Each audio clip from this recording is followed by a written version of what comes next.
Muy buenas tardes a todas y a todos. Quiero darles la bienvenida a nuestro seminario virtual que vamos a iniciar el día de hoy.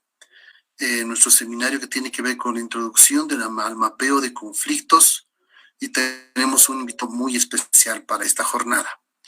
Bueno, a modo de dar inicio a este seminario, quiero ceder la palabra en primera instancia al licenciado Juan Carlos Pinto, jefe de la unidad de conflictos de la Defensoría del Pueblo. Juan Carlos.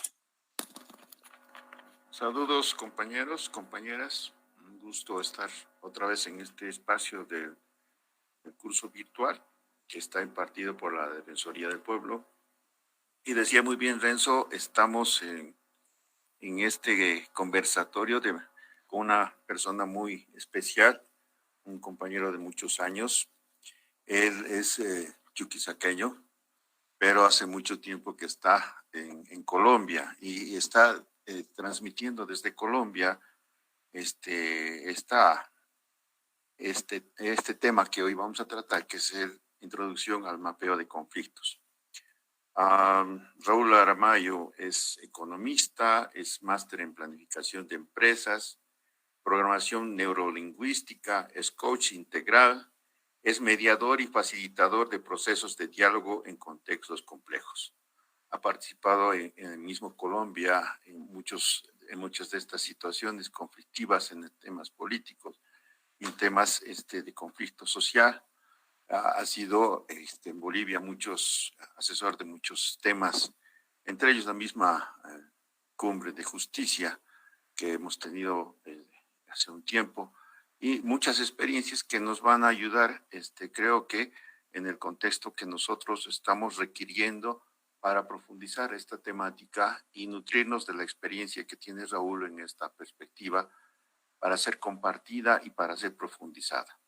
Bienvenido, Raúl, y muchas gracias por haber aceptado nuestra invitación de participar en este grupo tan heterogéneo desde la perspectiva tan plural que tú tienes para participar en estos eventos. Muchas gracias. Muchas gracias, Juan Carlos. Muchísimas gracias a todos por permitirme compartir con ustedes estas 2 horas que vamos a conversar, estas 2 horas de conversación sobre lo que puede significar un acercamiento diferente a entender, comprender y resolver conflictos. Entonces yo quisiera pedir, para empezar, si puede algunos encender sus cámaras, por favor. Porque si no se va a convertir en una sesión de espiritismo. Voy a empezar a decir, Sergio, ¿estás ahí? Toca 3 veces si es que estás. Sí, por favor. Yo necesito interacción con ustedes, entonces les voy a pedir y me permitan conectarme con ustedes a través de las cámaras. Muchas gracias, Fabiola, ¿te animas? Limber, Sergio, Claudia. Déjense ver, compañeros. Ok, gracias, Marco. Muchas gracias. Muchas gracias, Daniel. No se preocupen, todos estamos en casa y todos nos vemos así despelucados. No se preocupen por todo eso. Bueno, entonces, yo creo interactuar con Marco y con Melqui. Melqui y Marco, ¿para qué aprendemos? Yo sé que es una pregunta que no tiene nada que ver con conflictos, pero yo quisiera preguntarles para qué aprendemos nuevas cosas, para qué aprendemos nuevas herramientas, de qué se trata, por qué lo hacemos, para qué lo hacemos. ¿Qué dirían?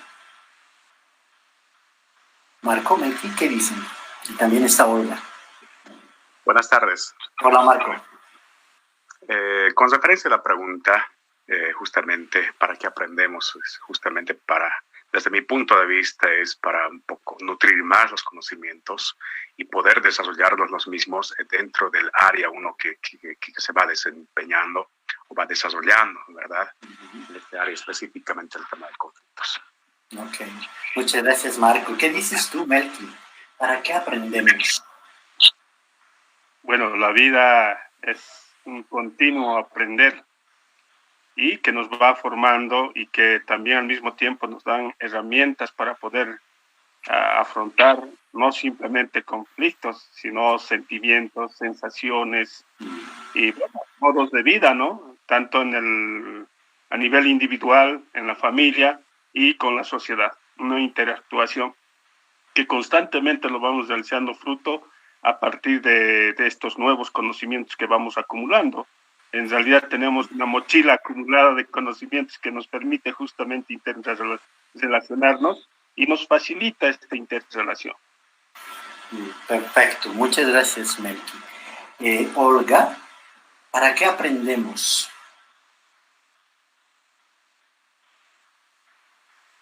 No te escucho.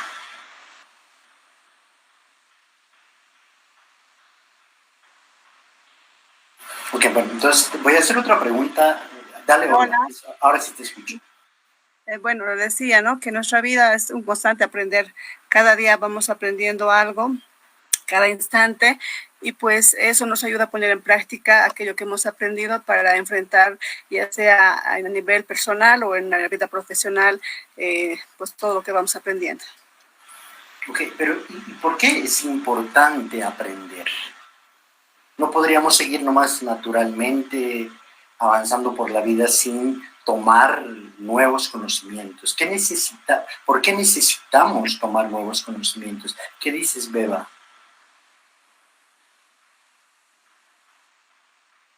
Bueno, primero, buenas tardes. Hola, Beba. Bueno, ¿qué tal? necesario, soy Adis Moller, perdón, el registro. Ah, ok, sí, está bien. Es importante conocer para aplicar primero en la vida práctica esos conocimientos y lógicamente tenemos que irnos actualizando porque es necesario, la sociedad está en constante transformación, las cosas están cambiando permanentemente, entonces es necesario actualizarnos y estar en permanente actualización y conocimiento de las nuevas propuestas normativas y todo lo que tenemos. Ok, Salud. entonces, mire, yo creo que aprendemos para resolver problemas, básicamente, ¿cierto? Vamos creciendo, nuestro entorno va cambiando y eso va generando una brecha entre lo que podemos resolver y lo que no podemos resolver. No sé si recuerdan antes, ¿alguien se habría imaginado que íbamos a utilizar Zoom alguna vez como medio de comunicación? Creo que nadie. Y uno tiene que aprender rápidamente para resolver esas brechas, esos problemas que ocurren en el momento en el que conectamos con la realidad. Así, también han ido cambiando las maneras de entender los conflictos. ¿Sí? Desde las posiciones inocentes que hablan de resolver conflictos, los conflictos no se resuelven, hasta otras ideas sobre conflictos que hablan incluso de gestionar los conflictos. Marco, ¿tú has estado casado alguna vez? ¿Estás casado? ¿No? Estuve casado, ahora ya no. Entonces ya sabes que los conflictos no se gestionan. ¿Sí? Mira, hay diferentes opciones de entender los conflictos, pero no es buena idea gestionarlos. No es buena idea resolverlos. Lo que sí es buena idea es transformarlos en oportunidades. Es muy diferente. Los abordajes al tema de los conflictos han ido cambiando también con el tiempo. En un momento se creía que los conflictos eran algo que podían detener el avance en los procesos sociales. Sin embargo, ahora sabemos que los conflictos no solamente son naturales, sino los conflictos tienen muchísima energía de transformación. Es por esta razón que es más útil pensar que podemos transformar un conflicto en una oportunidad de cambio. Esto nos pone en otra posición respecto de los conflictos. ¿De qué se trata entonces? No se trata de buscar la solución a un conflicto, sino se trata de descubrir la oportunidad que ese conflicto está trayendo a la sociedad, que ese conflicto está trayendo a la vida, que ese conflicto está trayendo a una comunidad. Porque muchas veces lo primero que aprendemos cuando escuchamos la palabra conflicto es que se nos paran los pelos de la nuca y nos da mucho miedo. Y como nos da miedo el conflicto, desaprovechamos lo que el conflicto significa. Entonces, necesitamos aprender nuevos abordajes, nuevos entendimientos sobre los conflictos. Y yo quiero proponerles un primer ejercicio. No, tú no me has dicho que te llamas Beba. ¿Cómo te llamas? Addis Moller, Addis Abeba Moller. Addis Abeba, ok. Les voy a pedir a quienes tienen la cámara encendida, puedan tomar un papel, ¿sí? Puedan tomar un papel. Y yo les voy a plantear un problema, porque nosotros aprendemos para resolver problemas. Y este es el problema que yo quiero proponerles, ¿sí? Entonces, yo voy a leer el problema y ustedes van a copiar en un papel la información que consideren relevante para resolver el dilema que les voy a plantear. El dilema es este. Imaginen que ustedes son el equipo de emergencia de un supermercado. Una noche reciben la llamada de su jefe, que ha sido informado por el guardia nocturno del supermercado, que el sistema que arregla automáticamente la temperatura del depósito frigorífico no está funcionando bien. Yo quiero preguntarle a Claudia Balda, en esta pantalla que estás viendo, ¿qué información consideras importante para resolver el problema? Claudia.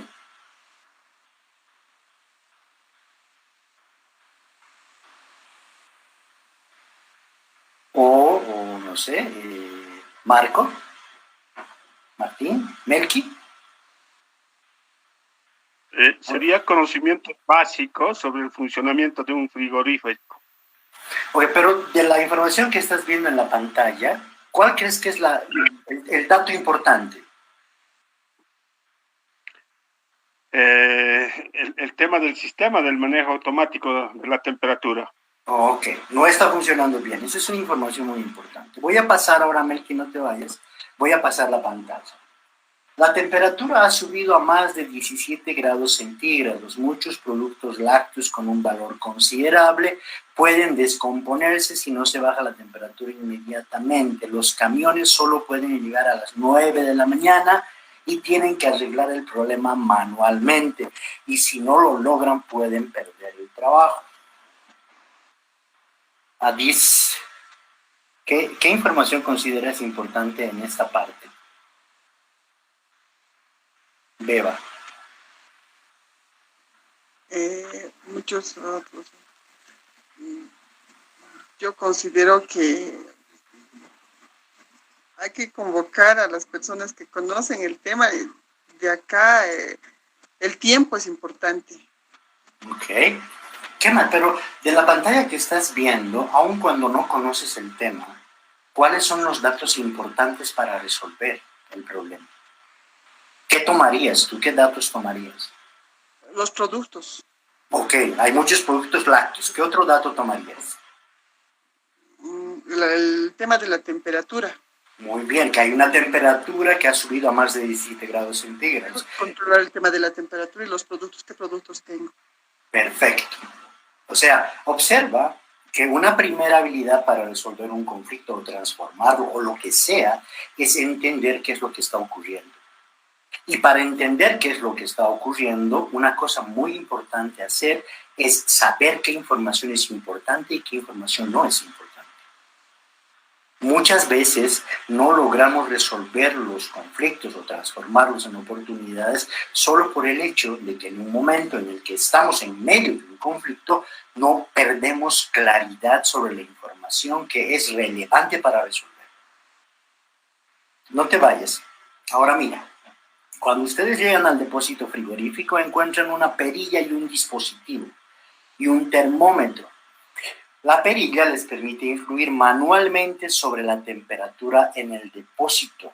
Este mecanismo funciona bien al igual que el termómetro. La perilla tiene una escala del 0 al 200. Estas cifras no corresponden exactamente a la temperatura, pero por lo general posiciones más altas tienen como efecto temperaturas más altas. Las relaciones exactas son desconocidas. Sergio Moreno, estás ahí. ¿Qué información importante ves en esta pantalla? O Santiago, o Ruti, o Rosario, Rumi.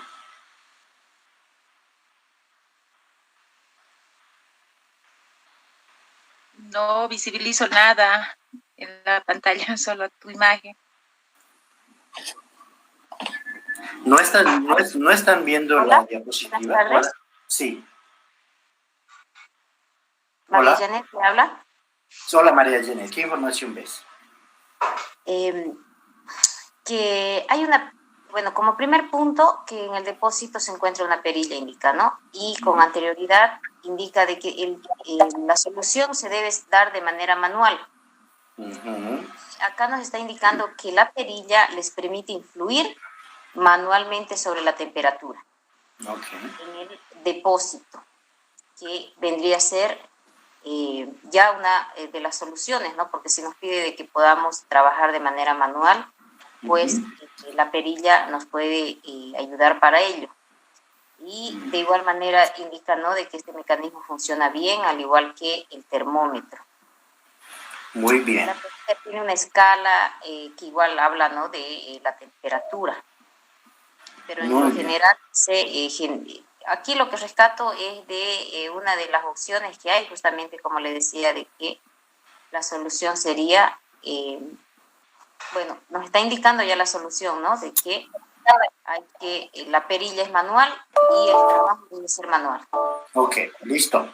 Ahora, la última. Ahora sí tienen recién el problema completo. Ustedes Cuando llegan al depósito frigorífico encuentran la posición de la perilla en 100 y la temperatura está en 17.4 grados centígrados. Su objetivo es estabilizar la temperatura a 4 grados centígrados. Quisiera que me digan a qué posición ponen la perilla. ¿Cuál va a ser el número que van a poner la perilla? Hagan los cálculos y tienen un minutito para resolver este problema. ¿Cuál es su primera decisión respecto de la posición de la perilla? ¿Alguien se anima a darme la respuesta?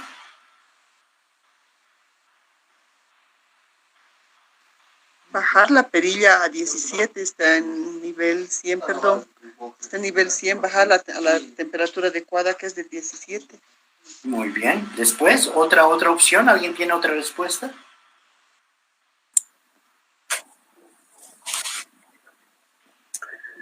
Tendríamos que bajarla a 22 o 23. 22 o 23. 17, Vale. 22. Sí, entre 22 y 23. Y lo he hecho el resultado por regla de 3. Ok. Entonces, miren, esta es una de las primeras cosas que ocurre cuando hago este ejercicio en varios escenarios. Lo primero que hace la gente es decir, Dios mío, muchísimas gracias, y ponen el nombre de su profesora de matemáticas, y dicen, gracias a doña Martita, por fin he encontrado una ocasión en la vida real en el que voy a utilizar la regla de 3. Incluso sacan calculadoras para hacer el cálculo específico. Y aquí les tengo que dar una muy mala noticia. La regla de 3 no funciona para nada, en ningún momento, salvo en el mundo ideal de las matemáticas. Pero la vida real y la vida de los conflictos y la dinámica de los conflictos no se puede resolver con una regla de 3.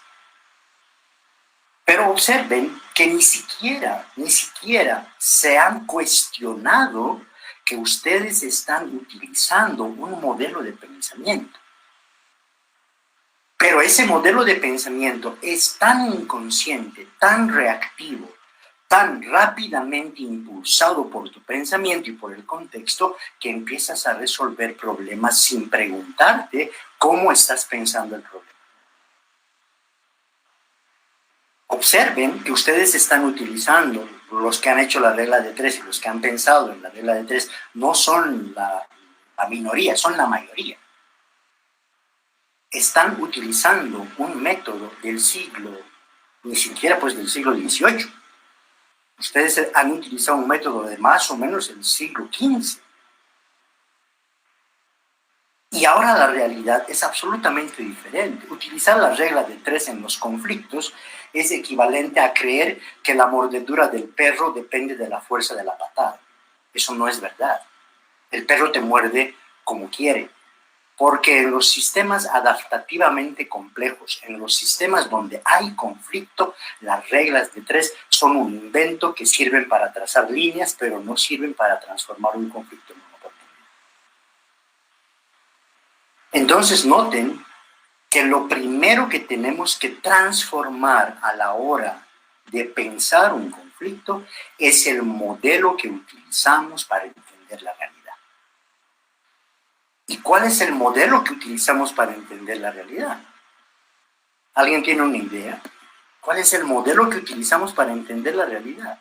¿Qué es para nosotros lo real? ¿Qué dirían ustedes? ¿Qué es lo real? ¿Están pudiendo ver mi pantalla ahora? Sí, ¿no? Sí, se ve.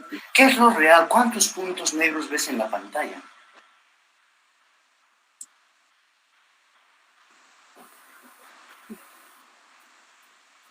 Van variando dependiendo del movimiento.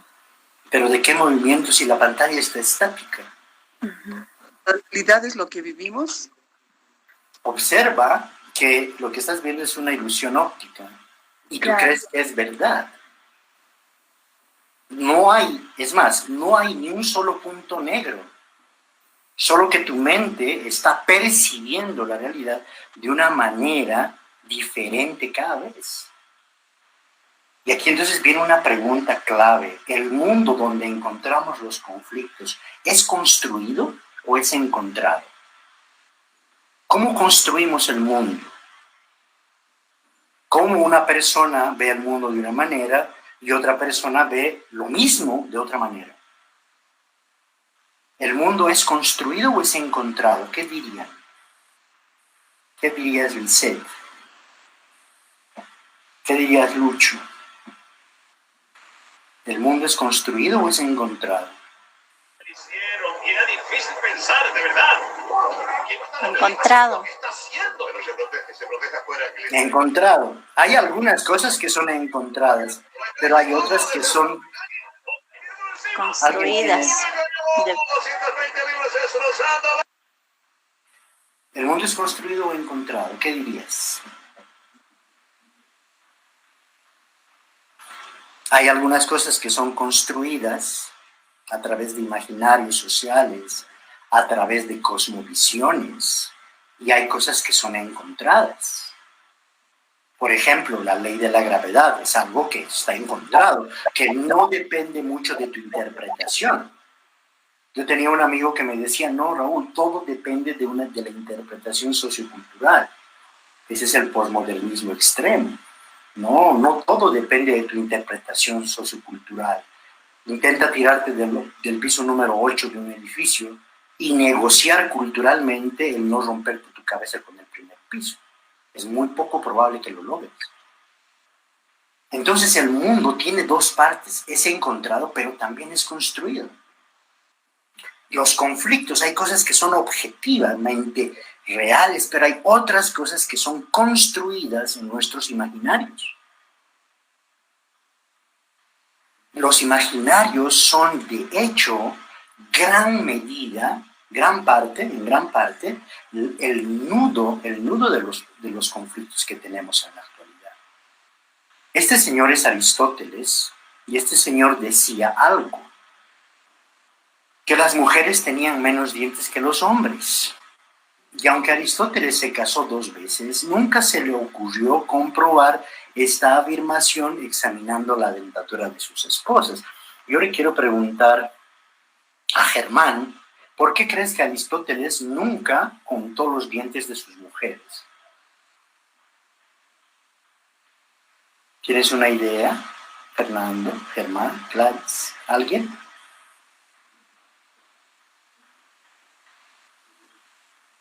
Porque ha sido una idea construida por él. Ha sido una idea construida. ¿Y por qué nunca lo ha comprobado? Vaya saber. Me imagino por el miedo a tal vez a que el resultado de lo que él le ha indicado no iba a ser cierto. Claro, pero imagínate a alguien que se le ocurra afirmar esto en la actualidad. Lo primero que haría es ir y contar, ¿cierto? Afirmar, comprobar. ¿Cómo está? Afirmar, comprobar. Pero aquí hay una cosa muy extraña. Resulta que Aristóteles vivió siglos antes que Descartes, y a Descartes fue al que se le ocurrió decir, hay una manera de construir conocimiento, y eso es afirmas y compruebas.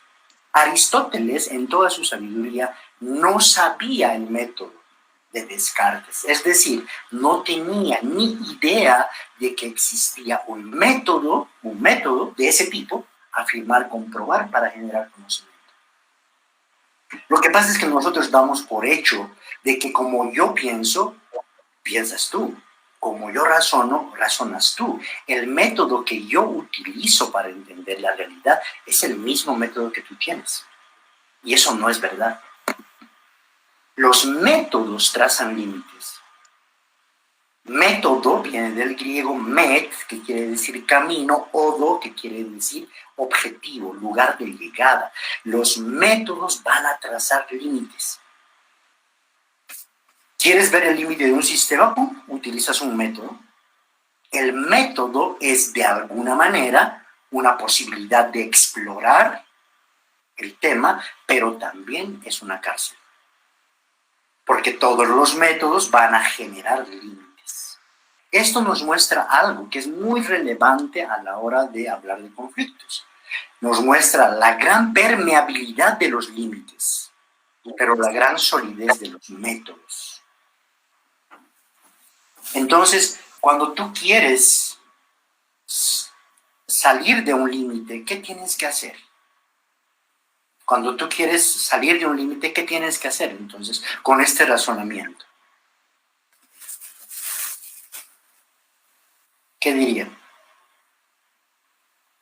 Si encuentras un límite, ¿qué hay que hacer? Dime. Encontrar un método adecuado. Exactamente. En lugar de ir y romperte la cabeza contra los límites. Pero nos han enseñado mal, igual que la regla de 3. Nos han dicho, los límites se rompen a punta de cabezazos. Es decir, es suficiente tener motivación, interés, entrega y sacrificio para que los límites se rompan.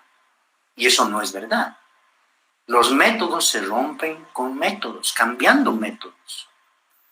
Porque ese método va a crear un nuevo límite que quizás lo integre. Y esos métodos que tenemos en la cabeza, esos sistemas operativos que tenemos en la cabeza, se llaman paradigmas. Thomas Kuhn es el que se inventó el uso de esta palabra de una manera un poco más abierta, porque antes se refería solamente a los paradigmas científicos. Dice que los seres humanos tenemos dentro de nuestra, voy a decirlo de una manera coloquial, dentro de nuestra cabeza, unos sistemas operativos que hacen que yo vea la realidad de una manera determinada.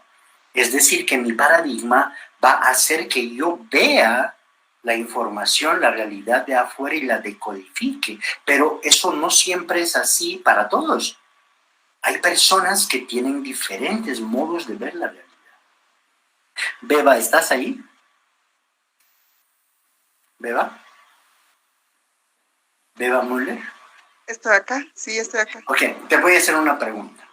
Yo me bajo del aeropuerto, llego al aeropuerto, llego al carro, me recoge mi compañera está al lado, yo estoy manejando, estamos yendo por la carretera, felices de la vida, y de repente ella me mira y me dice, oh mira Raúl, a la derecha hay una hamburguesería, un lugar donde venden hamburguesas. Yo miro a la derecha y digo, oh, cierto, hay una hamburguesería, pero sigo adelante. Y de repente me acuerdo y digo, no, esto puede desencadenar en problemas. Le digo, mi amor, ¿quieres comer? Y ella me dice, no. Bueno, pues yo entiendo su respuesta y sigo adelante. Y llegamos a la casa y ella está enojada. Beba, ¿por qué? Porque le ha dado un primer mensaje de que... No me ha dicho, ahí hay una hamburguesería. Y yo he verificado y sí había. ¿Qué mensaje me daba?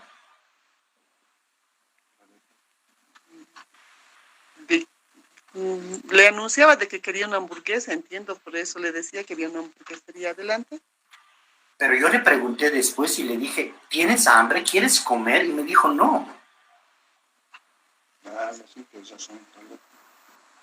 ¿Qué pasó ahí? ¿Qué pasó ahí? Y está molesta, decía, ¿no? ¿Por qué está molesta? ¿Por qué? Tal vez porque no ha procesado bien la información, o en este caso la esposa tal vez quería que directamente o la pareja le diga, perfecto, vamos a comer directamente, en vez de consultar si es que sí realmente tenía ganas de comer. Ahí está, esos son los paradigmas, las personas ven las cosas de manera diferente. A eso es lo que yo iba, le ha anunciado, le ha dado un mensaje indirecto de que hay una hamburguesería, como que invítame a comer, pero después cuando le dijo aquí está la hamburguesería, le dijo no y se molestó, entonces hay un mensaje no muy claro también por parte de ella, ¿no? Claro, porque ve el mundo de una manera diferente. Imagínate, después yo estaba en una reunión y alguien dice, uy, hace frío, y yo no sé qué hacer. La ventana está abierta. ¿Qué tengo que hacer? Tengo que cerrarla. Pero, ¿y por qué no me dijo cierra la ventana? Y me dijo, me hace frío. Observen que Exactamente, mensajes diferentes que tienen significados diferentes. Mensajes diferentes que son entendidos por personas diferentes van a generar brechas de entendimiento, porque todas las personas entendemos el mundo de manera totalmente diferente. Mi abuelita decía, cada cabeza es un mundo. En una misma familia pueden pensar diferentes cosas, todos los miembros de la familia. Y ahora si trasladamos eso a los problemas sociales, a los dilemas que tenemos como sociedad, vamos a encontrar que este es un punto de entrada. Las personas ven el mundo de una manera diferente porque usan mapas diferentes. A esos mapas, para leer la realidad, se le denominan paradigmas. Paradigma quiere decir modelo, paradigma quiere decir marco, paradigma quiere decir estructura. Los paradigmas son de alguna manera valores compartidos. Los paradigmas son de alguna manera algo que nos ayuda a entender la realidad que está allá afuera y nos permite traducirla a nuestro entendimiento. Sí. Y esto se da en nuestros países de una manera muy relevante. Estar en el campo significa un tipo muy diferente de pensamiento que estar en la ciudad. Yo siempre he de recordar una situación en Chile, cuando un campesino me dijo, pero si ustedes en la ciudad no trabajan. Y yo le dije, ¿cómo que no? Sí trabajamos. No, me dice, yo nunca los he visto trabajar. ¿Están pudiendo ver mi pantalla? ¿Se ve? Sí. Sí, se ve. Perdón, ¿están pudiendo ver mi pantalla? ¿Se ve, Licen? Sí, se ve. Sí. No, lo que les estaba contando es que en Chile un campesino me decía que nosotros no trabajamos en las ciudades. Y yo le pregunté por qué creía eso. Y él me decía, ustedes van a unos cuartitos, meten unas tarjetas y esas máquinas les dan plata. Entonces ustedes no necesitan trabajar, solo necesitan tener esa tarjeta para meterla al tarjetero y sacar dinero. Perdón que interrumpa, Raúl, pero lo que estabas compartiendo en tu pantalla se ha cortado. Ok, ahora lo voy a ver. Entonces observen que lo primero que ocurre en un conflicto es que estamos hablando sobre todo de visiones del mundo, estamos hablando de paradigmas, de maneras de entender la realidad. ¿Quién tiene razón en este dibujo? Ambos. Pero si lo ve cada quien de su lado, ¿qué va a ocurrir?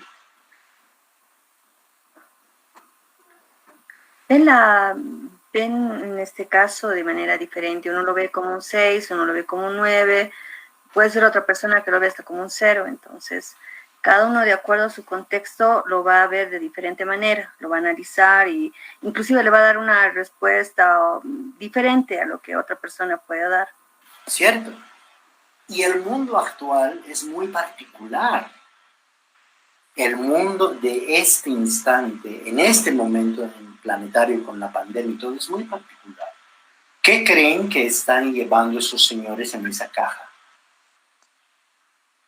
¿Qué creen que es?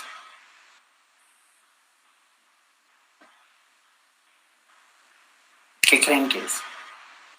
Johnson, ¿qué dirías tú, José?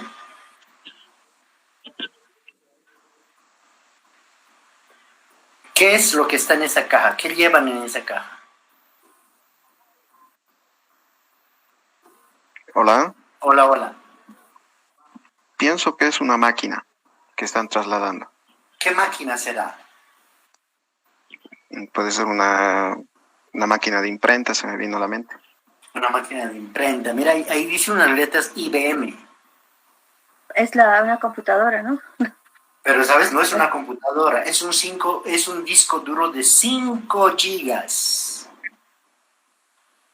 Imagínate el tamaño. ¿Hace cuántos años? 50 años atrás. Ahora, ¿cuántos gigas tiene tu celular? El mundo ha cambiado radicalmente. ¿Para qué servían estos dos objetos? Yo seguro que Juan Carlos sabe. Juan Carlos, ¿para qué sirven esos dos objetos? Para producir música. Un cassette. Es un cassette, ¿no? Pero para enrollar y desenrollar sin utilizar la grabadora. Exacto, para ahorrar las baterías. ¿Sí? Observen, este cassette, nosotros que ya somos clásicos en la vida, lo hemos usado. Pero cuando yo le muestro a mi sobrinita de 5 años este cassette, ella no reconoce, no sabe de qué se trata. Porque el tiempo ha cambiado, los contextos han cambiado. Los contextos han sido diferentes. Este teléfono que antes usábamos ahora para los jóvenes es desconocido. Esto que nosotros enviamos cada cumpleaños a nuestros abuelos o a nuestros papás, en este momento ya casi ni existe. ¿Alguien recuerda qué era esto? Wow. ¿Recuerdas? No logro ver lo que los objetos dicen. No sé ¿No? dónde los tiene.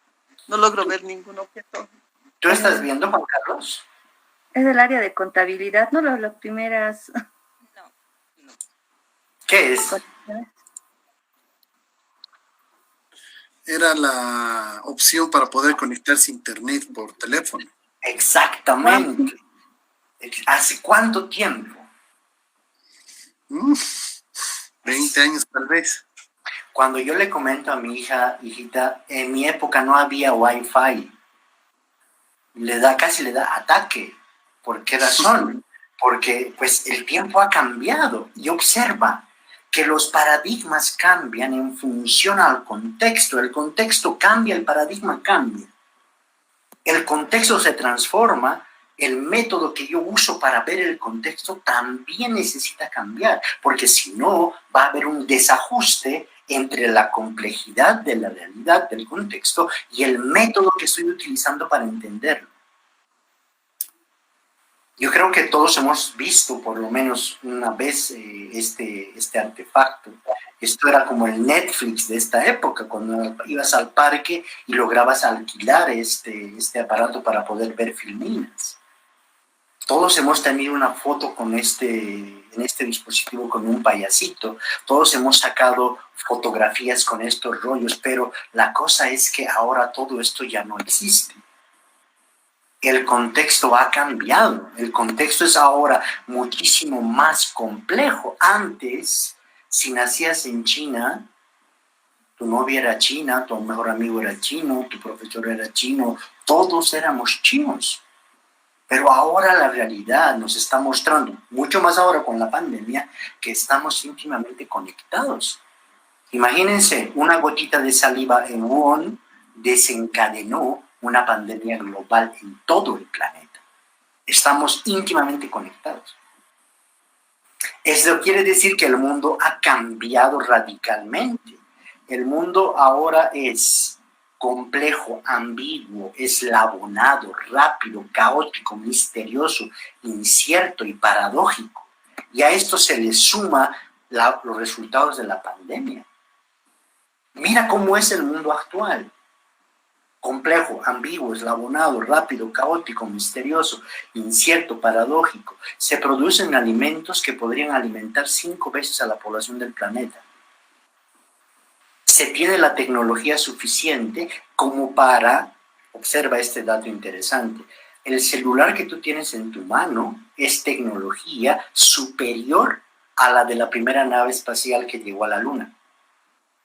Eso quiere decir que en este momento nuestro planeta tiene los recursos suficientes, la tecnología suficiente para resolver los problemas del mundo. Mi pregunta es, ¿por qué no se puede resolver? ¿Qué opinan? ¿A qué se debe que no se puede resolver? ¿Qué dicen? Mezquindad.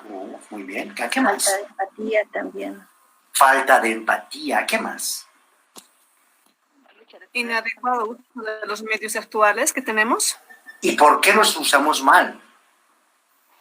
Por falta de conocimiento en casos. Exactamente, por el método. Imagínate, el mundo es volátil en este momento, es incierto en este momento, es complejo en este momento, es ambiguo en este momento. Este es el planeta que estamos viviendo en este instante. En lugar de darnos miedo, esto nos debería dar mucha alegría, porque se presentan posibilidades de transformaciones inmediatas, a escala global, rápidas. ¿Te puedes imaginar qué ocurriría si las personas en todo el planeta decidieran no usar autos durante una semana? ¿Qué creen que ocurriría? ¿Qué creen que ocurriría? Bajaría la contaminación ambiental. Exactamente. ¿Qué ocurriría si durante una semana todos los seres humanos no utilizaríamos papel? Preservaríamos los árboles. ¿Qué ocurriría si los supermercados de los países más desarrollados, en lugar de tirar la basura, la comida a la basura, la pudiesen llevar a los lugares donde hay hambre? ¿Qué ocurriría? Salvaríamos vidas. ¿Y por qué no lo hacemos? Precisamente porque tenemos un método en la cabeza y ese método nos está diciendo, nos está dictando cómo podemos entender el mundo. O sea, el mundo es volátil, incierto, complejo y ambiguo, y tú estás con tu regla de 3 intentando navegar por esa complejidad. Obviamente que no lo vas a lograr. Entonces, no es un problema de la realidad, es un problema del método que estamos utilizando. Y recuerden esto, un método, una herramienta, es más efectivo mientras más posibilidades y soluciones me da. Entonces, en medio de todo este desbarajuste que es el mundo moderno, hay también buenas noticias. La primera buena noticia es que hay algo que es muy evidente. ¿Qué están viendo en la pantalla? Una radio, un disquete, un CD, un USB, una nube. Una nube. Esa es la evolución de los dispositivos de almacenamiento. En 1980, la tarjeta perforada, que es la primera, era la herramienta que se utilizaba para procesar información. Y ahora ya ni siquiera hay disquete ni CD, sino ahora todo está en la nube.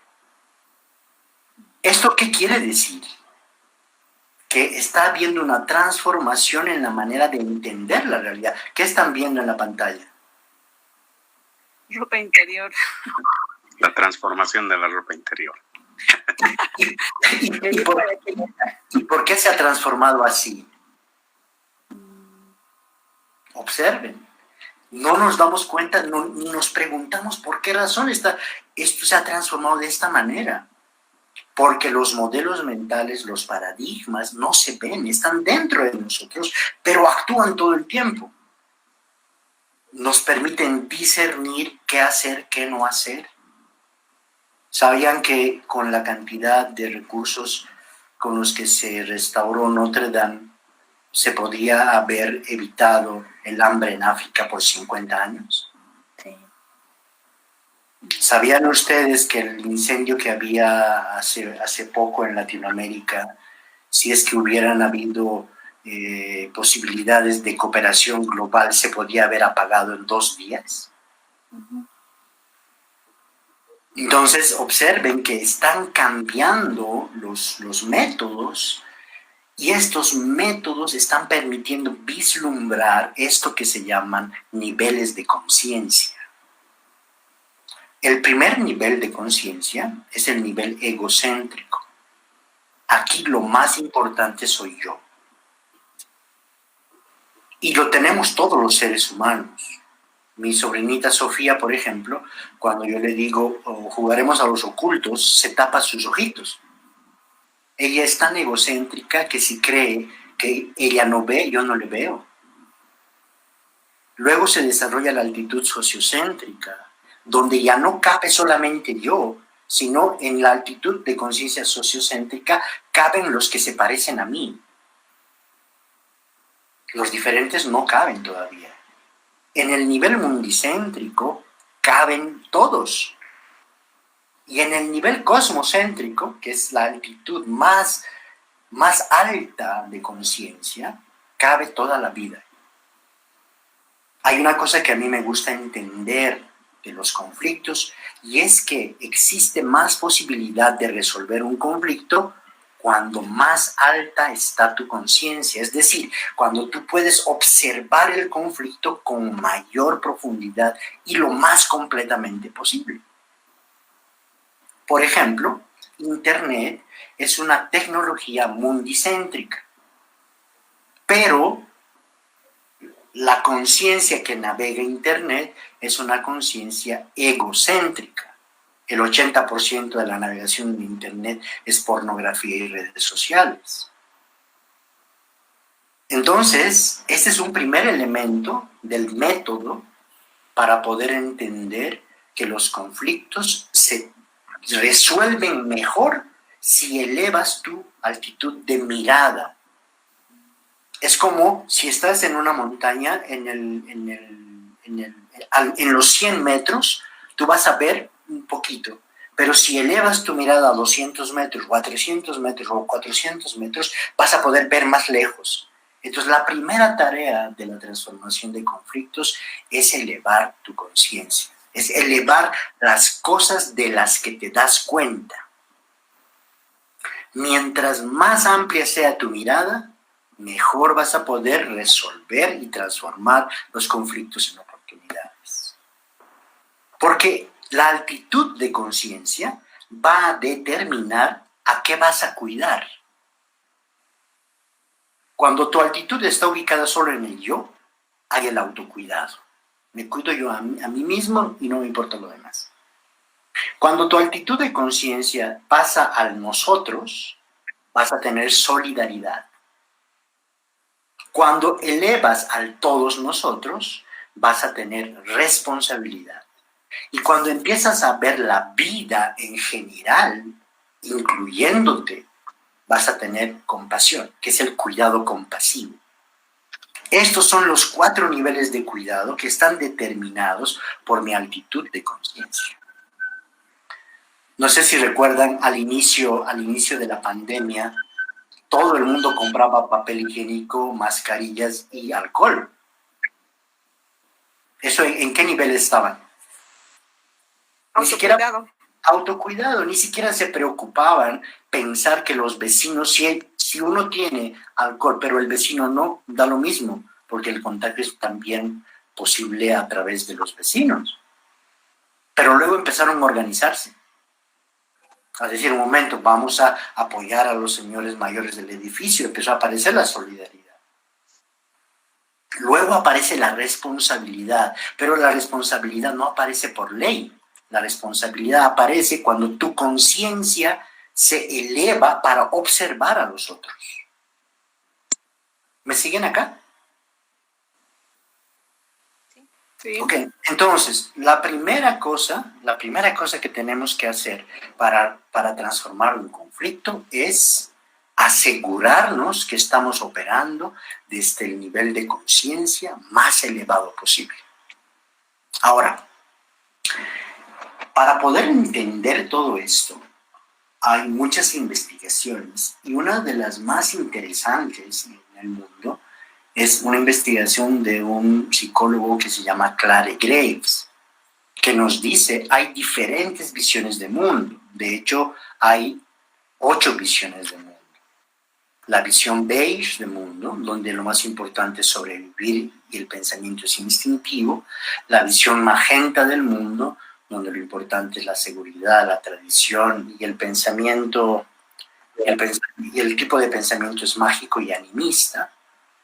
Luego está el rojo, donde lo relevante es el poder, la reacción. El pensamiento es egocéntrico y reactivo. Luego está el ámbar, estabilidad, orden, pero también es dogmático y es muy mítico. Está el naranja, que piensa en éxito, oportunidades, pragmatismo y racionalidad. Está el verde, la sensibilidad, el vínculo, lo afiliativo, lo horizontal. Y por último está el esmeralda, que puede ver todos los colores. ¿Cuál de estos colores es el mejor? ¿Qué dirían? ¿Cuál es el mejor?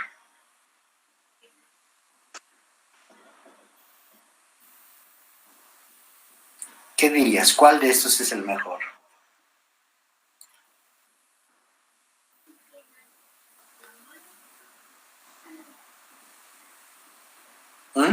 La turquesa, porque ve más allá de solamente en nuestro contexto de donde estamos. Exacto. Todo, a todos los seres vivos, en todo caso. Exactamente. Cuando tú operas desde el turquesa o desde el esmeralda, lo más alto posible, vas a poder simplemente tener mayor visión. Vas a poder ver más y por lo tanto vas a poder encontrar más opciones de solución. ¿Cómo quiere solucionar el verde los conflictos? El verde soluciona los conflictos a partir de una amplia participación de todos, sin ninguna restricción y sobre todo conectado con el corazón. ¿Eso sirve? Sí, sirve. El naranja quiere resolverlo todo con la ciencia, con los datos, la información verificable. Ese es el naranja. El ámbar todo lo quiere resolver con la ley, con la estructura, el orden, la organización. El rojo todo lo quiere resolver a través del poder y la reacción. El magenta todo lo quiere resolver a partir de la tradición, el animismo. Entonces observen que los conflictos que vivimos diariamente son precisamente porque estas visiones del mundo están en permanente choque. ¿Por qué razón están en permanente choque? Porque no se admiten como complementarios. ¿El naranja es positivo? Sí, es positivo, te permite ver oportunidades, te permite utilizar la ciencia. ¿Es negativo? Uy, sí, si exageras en el naranja te vuelves muy superfluo. ¿El verde es muy útil? Sí, te permite hablar de la participación, pero si exageras, esa participación se convierte en burocracia, te hace lentos los procesos y empieza a aparecer una idea de o todos o nadie. El ámbar tiene algo de positivo, claro, es disciplinado, es organizado, pero también tiene una cosa que no es muy agradable y es que se vuelve dogmático, cuadriculado. ¿El rojo tiene algo positivo? Sí, es fuerte, pone su visión, defiende sus intereses, pero si exagera puede abusar. ¿El magenta es útil? Sí, mantiene conexión con la naturaleza, los eventos que están a su alrededor, pero se puede volver muy supersticioso. Entonces, tenemos que tener para transformar conflictos, como segunda idea, una capacidad de observar el mundo desde los diferentes colores. ¿Cómo arregla? El magenta tiene métodos de solución. Por ejemplo, los rituales son métodos del magenta. Las leyes son los métodos del ámbar. La participación son los métodos del verde. La tecnología son los métodos del naranja. El posicionamiento son los métodos del rojo. ¿Cuál tiene razón? Todos. Solo que nuestro método, nuestra regla de 3 nos dice no, solo uno puede tener razón. Yo siempre he de recordar unas conversaciones sobre el tema de justicia. Las diferentes perspectivas decían, por ejemplo, el problema de la justicia es que el marco normativo está muy enredado. ¿Tiene razón? Sí, tenía razón. Otros decían, no, el problema es que la justicia, los jueces no tienen habilidades gerenciales para manejar sus juzgados. ¿Tienen razón? Tiene razón. Es decir, que mientras más opciones encontremos, más fácilmente podemos transformar los conflictos en una oportunidad. ¿Qué les parece hasta aquí? ¿Qué dirían? ¿Qué dices, Fabiola? ¿Qué te parece?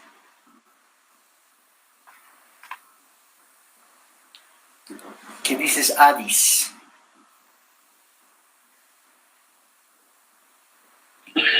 Dicen. No, muy productivo, realmente muy productivo todo lo que estamos hablando el día de hoy.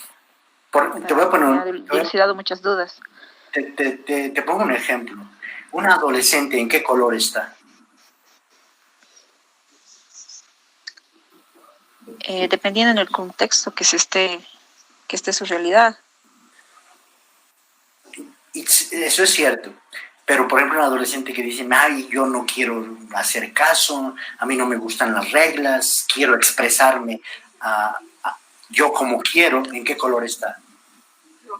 En el rojo. En el rojo. En el rojo. Mira, rojo es poder, reacción, egocéntrico y reactivo. Es por esa razón que cuando tú al rojo le pones reglas, en lugar de apoyarle en su proceso, ¿qué estás haciendo? Te va a ver como un enemigo. Sí. Entonces, estas visiones de mundo son claves de poder entenderlas, porque la mayoría de los conflictos ocurren precisamente por esta razón. Esta teoría se llama la dinámica espiral y ha tenido una utilización muy interesante, por ejemplo, para analizar el conflicto en Sudáfrica. ¿Sí? Pues decía, Don Beck hizo una intervención allá y él decía, el tema no es entre blancos y negros, sino es entre rojos. Rojos, blancos y rojos negros. Ahí era el problema, no era entre blanco y negro. Entonces, este sistema de visiones del mundo nos ayuda a entender mucho y a poder acercarnos a los conflictos con el color adecuado. Porque si es que el conflicto está en el nivel rojo y vas con rojo, ¿qué va a ocurrir? Rojo más rojo, eso puede ser bien complicado. Adelante, Yola. ¿Sí? En su presentación el día de hoy. ¿Me siguen? Sí, Lisa, le seguimos. Okay. Entonces, la segunda buena noticia. La primera buena noticia es que para resolver conflictos, para transformarlos en oportunidades, podemos utilizar las diferentes visiones de mundo. Y cuando tú flexibilizas tu visión de mundo para intentar entender la del otro, para intentar acercarte al otro, estás creando un puente que va a facilitar que las dos opiniones empiecen a trabajar juntas. De hecho, para transformar un conflicto en una oportunidad, no se trata de anular al otro, sino se trata de sumar al otro. Pero para eso, ¿qué tienes que hacer? Tienes que tener una mirada integradora. Tienes que tener la posibilidad de observar al otro como diferente, pero conectado con la posibilidad que tienen ambos de transformar la realidad. La segunda buena noticia es que la realidad está hecha como envolturas. Y la realidad tiene 4 esquinas. La primera esquina es la esquina individual interior. Esto es lo que está dentro de las personas. Pensamientos, valores personales, creencias, emociones. Esto es una dimensión de un conflicto. Los estados internos, ya lo decía Galtung, los estados internos de las personas que están participando en un conflicto son un factor determinante para que este conflicto escale o no. La siguiente dimensión son las conductas, lo que hacen las personas, las acciones, la imagen exterior visible. Estas es la segunda dimensión de un conflicto, las conductas, lo que las personas hacen. La tercera dimensión son los valores compartidos, las tradiciones, las cosmovisiones, las creencias que existen. Eso se llama las contradicciones. están en el cuadrante 3, son creencias, son maneras de ver el mundo. Y en el cuadrante 4 están las reglas, las leyes, el contexto práctico, los sistemas prácticos colectivos y los procedimientos. Estas 4 esquinas son las esquinas donde aparecen los conflictos, todo el tiempo. Pero como solemos utilizar una regla de 3 para poder abordarlos, pueden apagar bueno, gracias. Pero como utilizamos una regla de 3 para ver los conflictos, ¿en cuál cuadrante nos solemos quedar? ¿Qué diría? ¿En qué cuadrante nos quedamos? ¿En el 1, en el 2, en el 3 o en el 4? Dependiendo del problema, del contexto, a veces es en el 1, en el 2. Rara vez llegamos al 3 y muy difícilmente el 4. ¿Cierto? Cuando en realidad, si tú quieres transformar un conflicto, ¿en qué lugares tienes que actuar? En los 4. En los 4.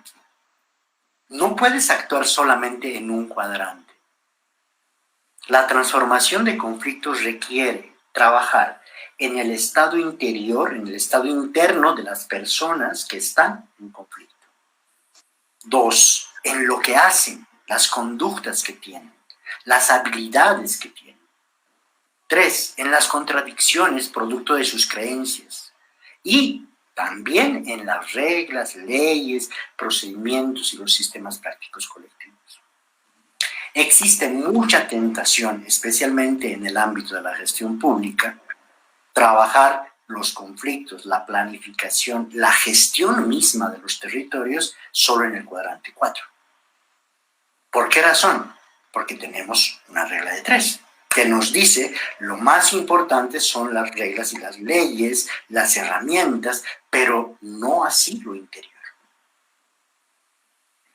Entonces, esta es la tercera idea clave para transformar un conflicto y tiene que ver con las 4 esquinas de la realidad. La realidad tiene 4 cuadrantes. Está el quién, el ser o la identidad, el qué, las capacidades, las conductas y acciones, el por qué, los valores, motivaciones y cosmovisiones, el cómo, la plataforma, los aspectos y sistemas prácticos. Entonces, la realidad emerge en 4 cuadrantes. Y por lo tanto, para hablar de transformar un conflicto a través del diálogo, por ejemplo, uno tiene que desarrollar 4 cosas. Tiene que bajar la tensión y elevar la claridad individual. Eso se da en la dimensión interna. Tiene que generar un contexto de respeto y cuidado en la conducta.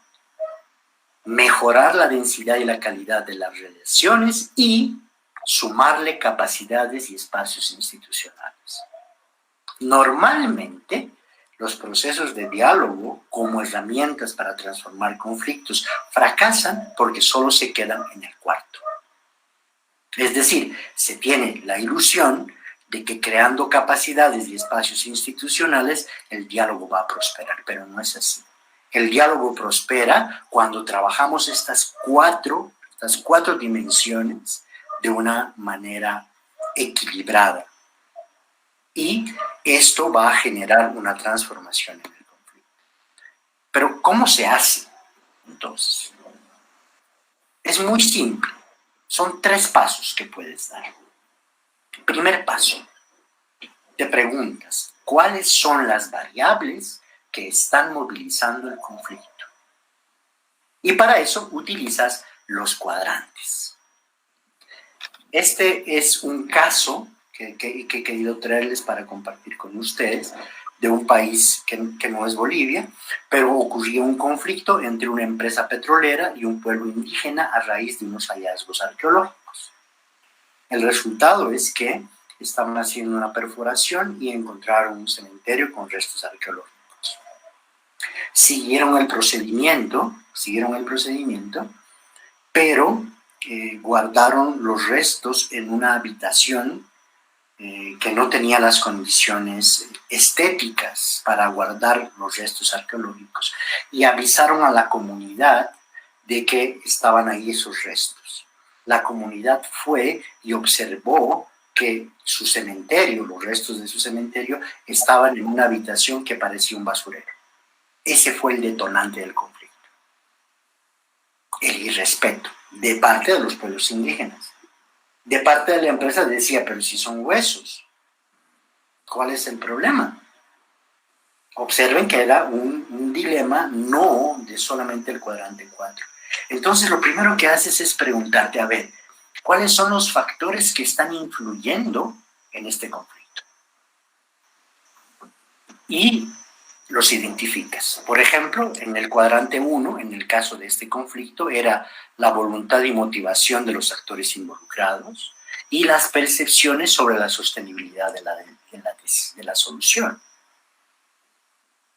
En el cuadrante 2 había una tensión político-partidaria en torno al tema y había poca disponibilidad de canales de comunicación con la comunidad.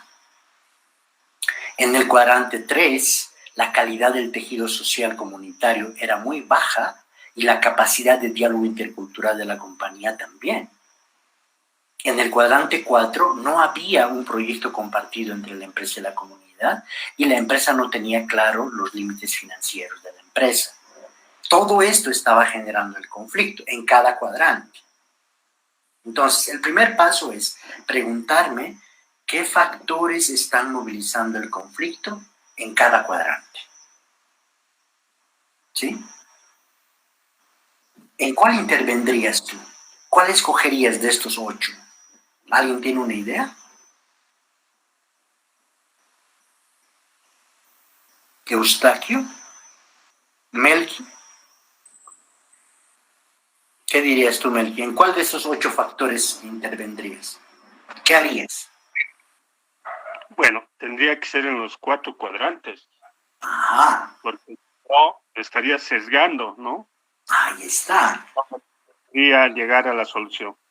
Exactamente, tendrías que trabajar en los 4. Lo primero que es evidente es que cuando haces este mapeo, que se llama mapeo integral de un conflicto, vas a encontrar dimensiones internas y externas. ¿Cuál es importante? Los 2. Vas a encontrar dimensiones individuales y colectivas. ¿Cuál es lo importante? Los 2. Eso, por eso se llama integral. Lo exterior no es mejor que lo interior, ni lo interior es mejor que lo exterior. Lo interior y lo exterior existen como parte de la realidad. Lo individual no es mejor que lo colectivo, ni lo colectivo mejor que lo individual. Son dimensiones de la realidad.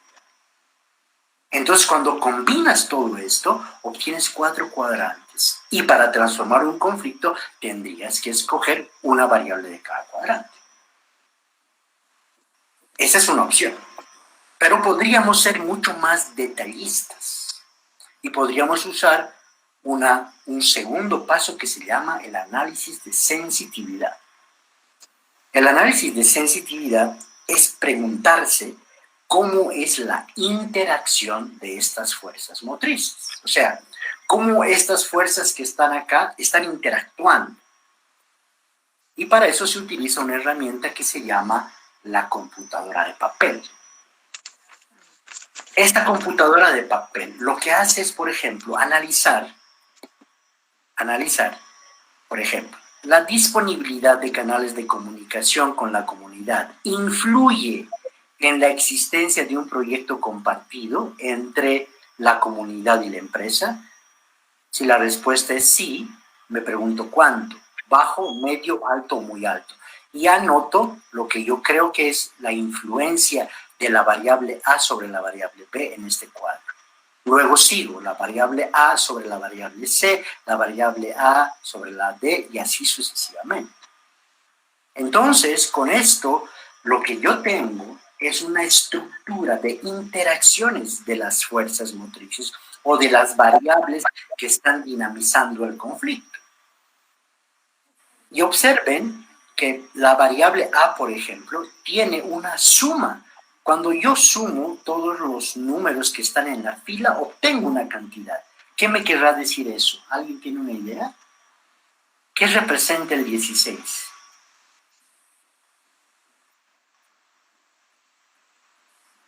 ¿Qué diría? Las posibilidades que te pueden justamente ayudar a transformar el conflicto.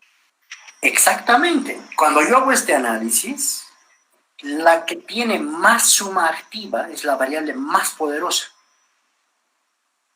Es la variable que puede, como está influyendo a todas, más a todas, es la que puede transformar más rápido ese sistema. Para mal o para bien. Ahora, pero observa esto. A, que es la variable A, tiene una suma activa y tiene una suma pasiva.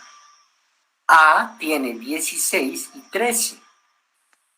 Entonces, lo que yo puedo hacer es colocar estas variables en un eje de coordenadas X y Y, donde las variables activas están en X y las variables pasivas están en Y. Y eso me va a configurar 4 escenarios de variables. Las variables pasivas, las reactivas, las activas y las inertes. Melqui, ¿tú por cuál variable te inclinarías para un conflicto? ¿Por las reactivas o por las activas? Por las activas. Por las activas. Porque si tú abordas las reactivas, en lugar de desenredar, vas a enredar. En cambio, las activas tienen un poder, y el poder es que con poco esfuerzo voy a influir en muchas variables. Y como acá tenemos el análisis de sensitividad, puedo yo utilizar estos datos 16 y 13, B, 13 y 22, para posicionarlos en un eje de coordenadas y me va a salir este resultado. Entonces, ahora sí, tengo mayor claridad sobre las variables que yo voy a utilizar para trabajar el sistema. Y en este caso, noten que las variables más visibles eran las reactivas, la B. La B, acá. La B era, la B era la existencia de un proyecto compartido. La empresa empezó a querer concertar un proyecto para compensar, porque era una medida de compensación, para compensar el daño que había sufrido la comunidad. Fue imposible. Obviamente, porque eso era una variable muy reactiva. Había demasiada energía en esa solución y eso enredaba más el problema. Entonces, ¿qué había que hacer? Observen que la variable más inteligente es elevar la capacidad de diálogo de la compañía, mejorar la calidad del tejido social comunitario, bajar la tensión político-partidaria en torno al tema y dar mayor claridad sobre los límites financieros de la empresa. ¿Cómo lo hemos hecho? Lo hemos hecho siguiendo 3 pasos. Paso 1. ¿Cuáles son las variables que están movilizando el conflicto? Paso 1. Utilizo los cuadrantes para hacerlo. Hago una lista de las variables que están influyendo en que ese conflicto se dé en los 4 cuadrantes. Luego, paso esas variables a esta herramienta que se llama la computadora de papel y analizo la interacción de las fuerzas motrices con una categoría del 1 al 3, del 1 al 4. Y luego selecciono las variables poniéndolas en un eje X, y entonces ahí obtengo los puntos palanca. Es decir, ahí obtengo los puntos que yo puedo trabajar como mediador, como facilitador de conflictos, como propiciador de espacios de diálogo para poder transformar el sistema. Entonces ya no voy a tientas a trabajar el conflicto, voy con mayor precisión. Obviamente la realidad siempre me va a sorprender, pero cuando utilizo el mapeo integral, que es este método que les estoy mostrando, entonces puedo tener mayor posibilidad de éxito. Ese es el mapeo integral y esas son las posibilidades que nos brinda esta herramienta. No sé qué les parece, cuáles son sus reacciones.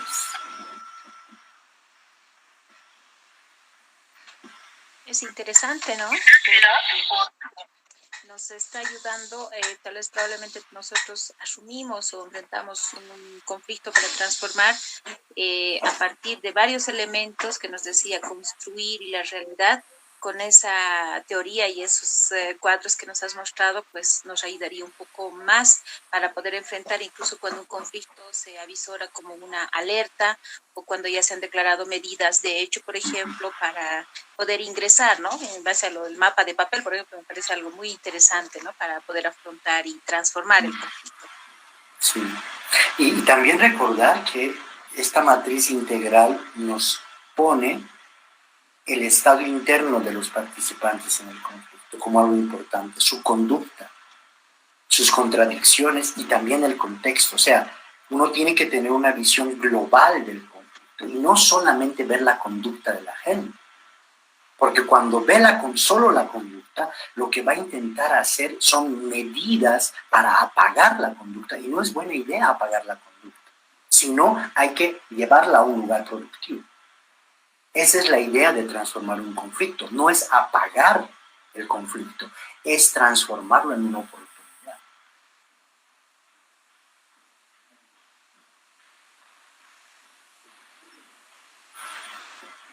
¿Qué dices, Marco? ¿Qué te parece?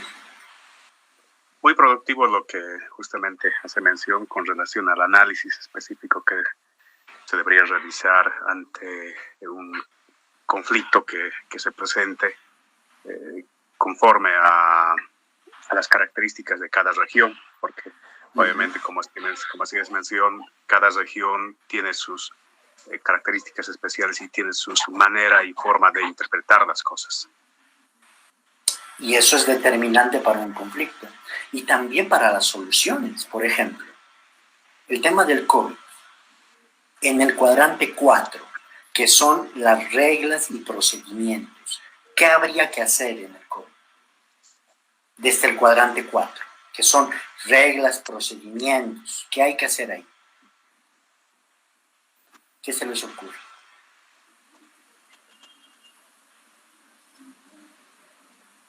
Socializar esos reglamentos, ¿no? Okay. Esos procedimientos que hay. Va por ahí. Mira, en el cuadrante 4 también está el tema de los hospitales, la cantidad de camas que hay. Todo eso está en el cuadrante 4, pero se ve. Pero si yo solo abordo eso y no abordo el cuadrante 1, que es la inseguridad de las personas, el cambio que están sufriendo las personas, el estrés que tienen las personas, no voy a solucionar el problema. Y si tampoco actúa en la conducta, el uso del tapabocas o del barbijo, pues tampoco, si no abordo ese tema, tampoco voy a solucionar el problema. Y tampoco voy a solucionar el problema si no abordo el cuadrante 3, que es la reciprocidad en la sociedad. Entonces, mientras más integral sea nuestra propuesta, integral sea nuestra mirada, más soluciones vamos a encontrar. ¿Lo pueden ver? Pueden ver cómo esta herramienta nos ayuda a tener una visión más completa de la realidad para poder incrementar nuestra efectividad. Y lo mismo ocurre en la gestión pública. La calidad de vida, por ejemplo, está en el cuadrante 4, en el cuadrante 3, en el cuadrante 2 y en el cuadrante 1. En los 4 están. El desarrollo está en los 4 también. Los cuadrantes exteriores se llaman desarrollo-crecimiento y los cuadrantes interiores se llaman armonía. El desarrollo, el crecimiento y la armonía son los dos pilares integrales para poder aprovechar el enfoque. Entonces, esta mirada integral, lo que nos invita es a incorporar otras perspectivas para dotarnos de una posibilidad de acción más completa. Bueno, eso era.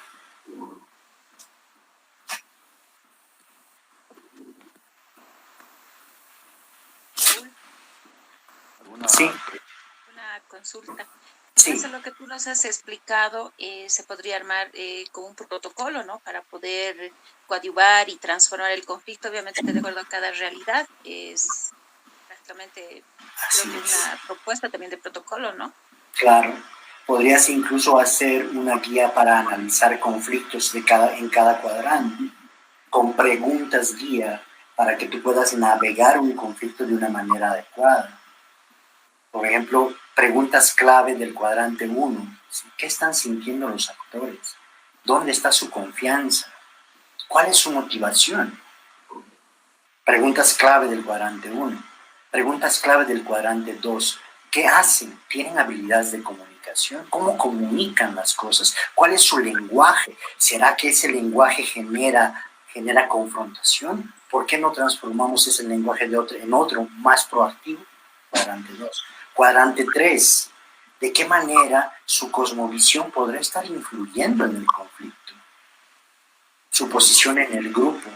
Y cuadrante 4. ¿Estoy generando espacios de diálogos reales?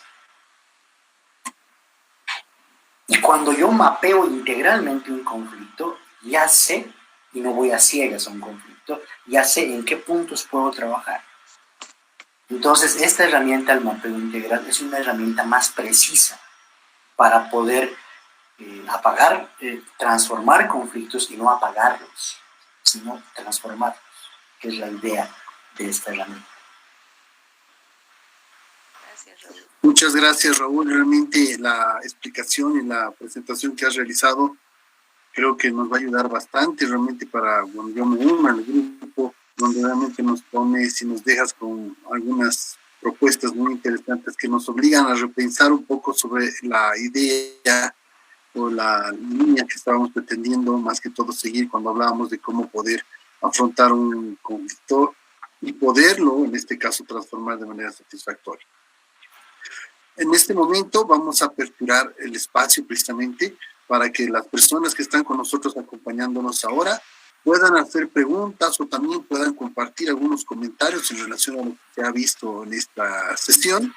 Pueden hacerlo libremente habilitando tanto la cámara como el micrófono, o también si gustan pueden hacer llegar sus preguntas a través del chat de esta sala y así dar la oportunidad a Raúl para que pueda responderlas. Gracias.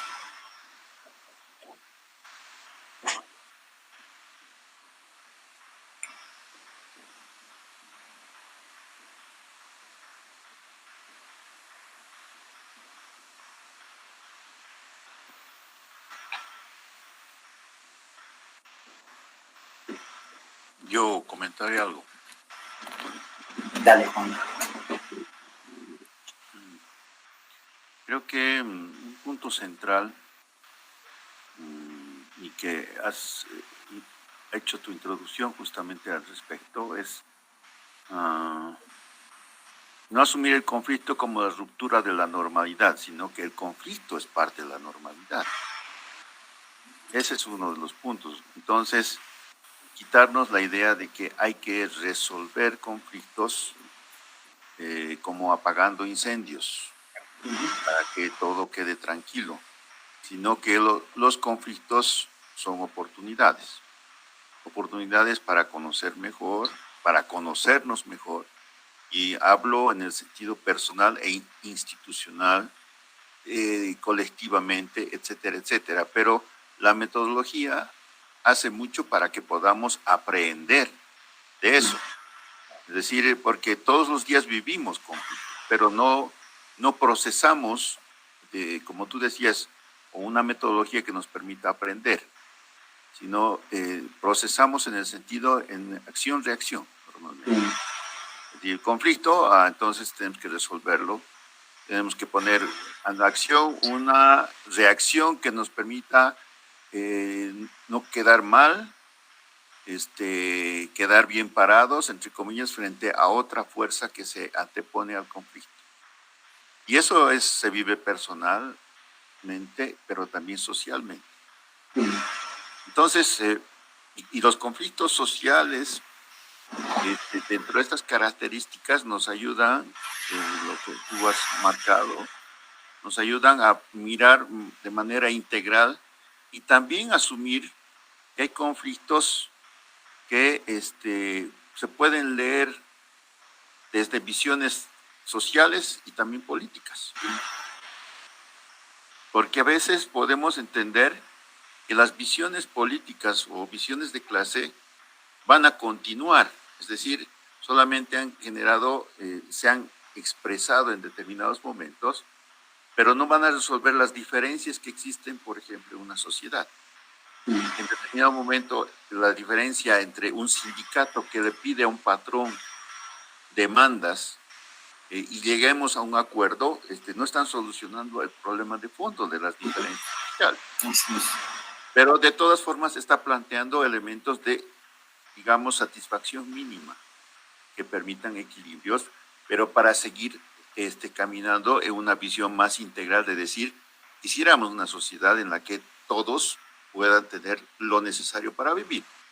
Es decir, los conflictos te abren la posibilidad de entender los límites también, hasta donde puedes caminar, para seguir pensando que eso nos va a abrir camino a una sociedad distinta. Porque yo creo que también todo toda esta estructura, andamiaje, también tiene el sentido no solamente de que lleguemos a tener momentos de paz, sino justamente lo que estamos hablando es cómo llegamos a una cultura de paz que permita no solamente que todos estén tranquilos y sean comprensivos, sino que materialmente hablemos de condiciones distintas para la convivencia. Entonces, los conflictos deberían abrirnos también el camino a pensar de manera integral. Estamos construyendo y coadyuvando a que la gente se incorpore a los conflictos con esta visión de que estamos siendo parte de una construcción distinta a la que hemos aprendido, pero que tiene que partir de comprensiones personales contagiadas colectivamente y que nos permitan avanzar en ese sentido. Digamos que yo lo engancho en esa perspectiva, lo que has compartido, y creo que institucionalmente nos ayuda mucho a entender más allá de lo procedimental. Es decir, a veces las instituciones pueden casarse con la idea de decir, ya, resuelvan el conflicto, vayan a echar agua al incendio, y no a mirar eso. Es decir, que el conflicto no se resuelve, quizás más bien genera algún tipo de respuesta y aprender para seguir avanzando. Eso es parte de lo que hoy estamos discutiendo también con el protocolo de conflictos en la institución, que creo que va a ayudar mucho a seguir reflexionando. Y conectado con lo que tú dices, es el tema de también dejar de buscar una solución, porque eso supone que había solución y la hemos perdido, sino descubrir la solución. Cuando uno se enfoca en la transformación de un conflicto, descubre la solución, no la busca. Y esto es bien diferente. ¿Por qué razón? Porque el descubrimiento me abre a mí a entender cómo está funcionando. En cambio, y me lleva al para qué. Pero lo otro, que es la búsqueda de la solución, me lleva al por qué. El por qué es una pregunta muy diferente al para qué. Cuando uno quiere transformar un conflicto, utiliza más el para qué que el por qué. Porque el por qué te lleva a la justificación, pero el para qué te lleva al propósito. Y cuando te conectas con el propósito, uno se da cuenta que los conflictos son la manera que tiene la vida de mostrarnos dónde hay brechas para descubrir la solución. Entonces el conflicto tiene mucha energía de transformación. Cuando yo tengo un conflicto, se paran mis pelos en la nuca, segrego adrenalina, mi mente se focaliza. O sea, observa la gran cantidad de energía que hay en un conflicto. Si eso, en lugar de llevarlo a un lugar destructivo, yo lo canalizo a descubrir la solución, podríamos encontrarla más fácilmente y transformaríamos mucho la vida.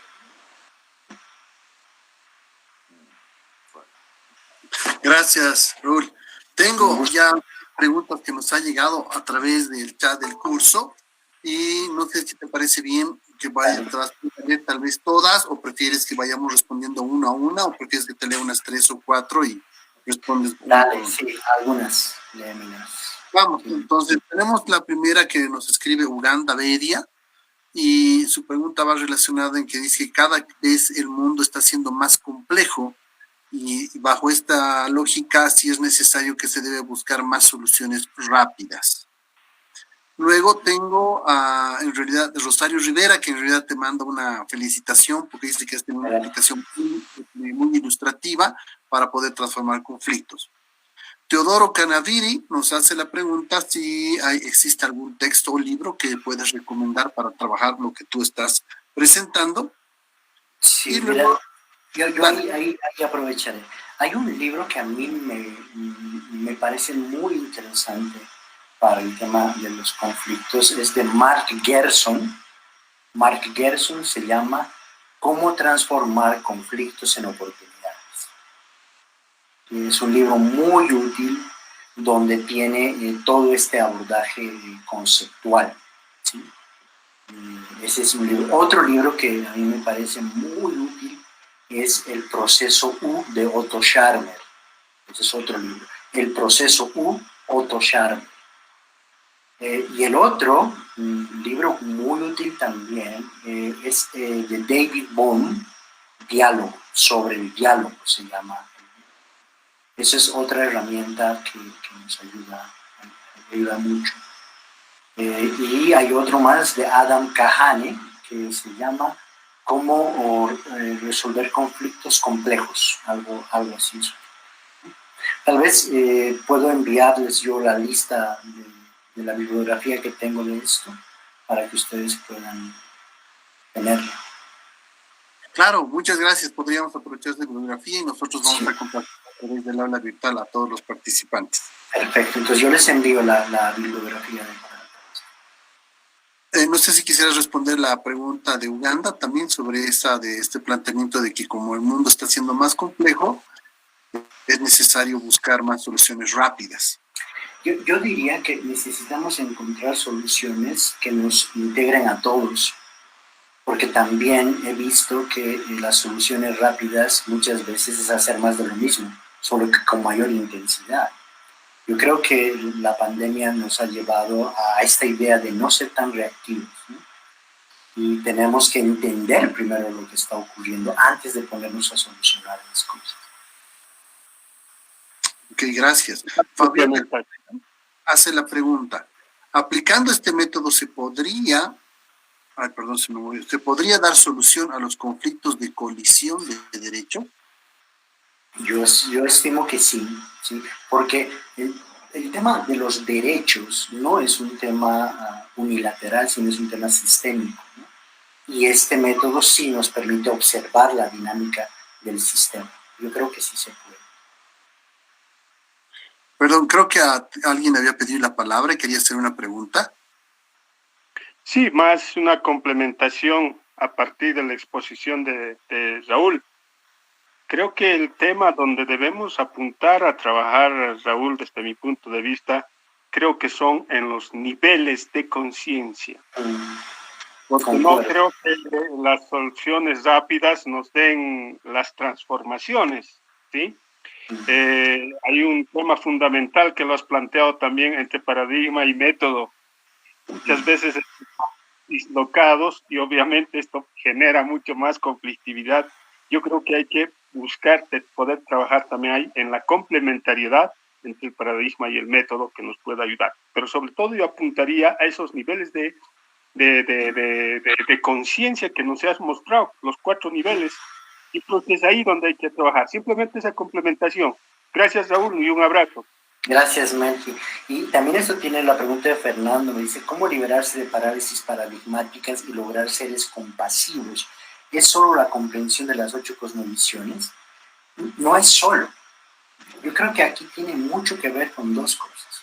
Un conflicto te da oportunidad para hacer varias cosas. La primera te da oportunidad para sanar. Los conflictos son momentos clave para sanar como sociedad y para sanar como personas. O sea, el conflicto te da una información valiosísima para sanar. Hay heridas colectivas en nuestro país, pues hay muchas heridas colectivas. Entonces, en un conflicto hay oportunidades para sanar. También hay una oportunidad para despertar. Es decir, para darnos cuenta quiénes somos, para reconciliarnos con quiénes somos. También nos da una oportunidad para encontrar mejores formas de convivir. ¿Cómo podemos convivir en diferencia? Entonces, desde mi punto de vista, el tema de los conflictos tiene un primer desafío y es formar personas que puedan entender los conflictos de una manera más completa y que sean capaces de abordar un conflicto desde una perspectiva interior y desde una perspectiva exterior. Yo creo que esa es la forma de liberarse de la parálisis paradigmática. Bueno, continuemos. Tengo otra pregunta de Jenny Ambia, que pregunta, ¿no? ¿El mapeo integral que nos presenta el día de hoy es una herramienta para poder planificar el proceso de transformación del conflicto para que no sea violenta? Sí. Yo lo complementaría también con la comunicación no violenta. Eso es muy útil, aprender a comunicarnos de una manera no violenta, porque la violencia ha sido naturalizada en la sociedad, no solamente en lugares donde hay guerra, en la mayoría. Un ejemplo nada más muy cortito. La niña se golpea la cabecita con la mesa. Viene la mamá y agarra y le golpea a la mesa y le dice, mala, mala, mala, a la mesa le golpea. Y la niña se cae. ¿Alguna vez han visto eso? Eso es naturalizar la violencia. El niño así va a entender, primero, yo no soy culpable, hay otro culpable, la mesa. Y si le pegan a la mesa, yo me tengo que calmar. Observa lo que acaba de enseñarle a mamá a ese niño.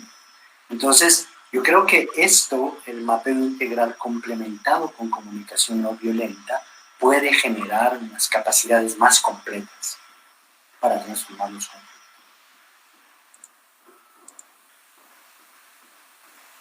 Muy bien. Tenemos otra pregunta de Adi Smoller. En los conflictos limítrofes, ¿cómo alcanzamos y logramos transformar la demanda de atención de las partes? Yo creo que ahí, miren, primero, creo yo que los talleres mágicos no existen. Las sesiones mágicas no existen. ¿Eso qué quiere decir? Que si usted quiere transformar un conflicto en una oportunidad, diseñe procesos, no haga eventos. Diseñar un proceso es muy diferente a hacer un evento. Diseñar un proceso supone una secuencia lógica, ordenada de actividades donde crecen las capacidades y las condiciones para poder ver de una manera diferente y poder ver más sobre ese tema, para luego encontrar una solución que antes no existía. No es negociar. Yo tengo mi negociación, yo tengo mi solución, tú tienes la tuya y veremos quién gana. Esa es la lógica con la que se suelen resolver los problemas. Pues una lógica de mediación aquí tiene que ver juega un papel muy importante, ¿no? De ahí que los liderazgos mediadores, por ejemplo, son los estilos más factibles para poder impulsar procesos de transformación de conflictos. Un líder mediador es aquel que ve el proceso en su conjunto y conecta partes.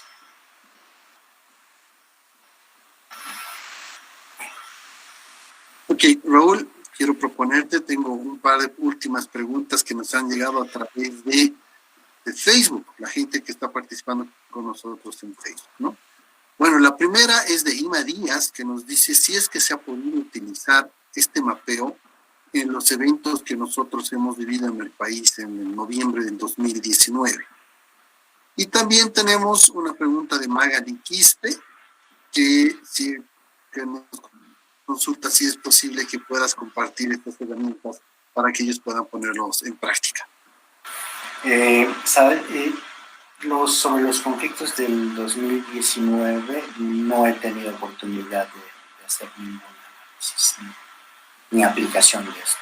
¿Se podría hacer? Yo creo que sí, sería muy interesante un ejercicio para poder ensayar este herramienta. Y sí, yo les voy a compartir la herramienta que tengo y las diapositivas que les he presentado, y también les puedo pasar alguna bibliografía respecto de la herramienta.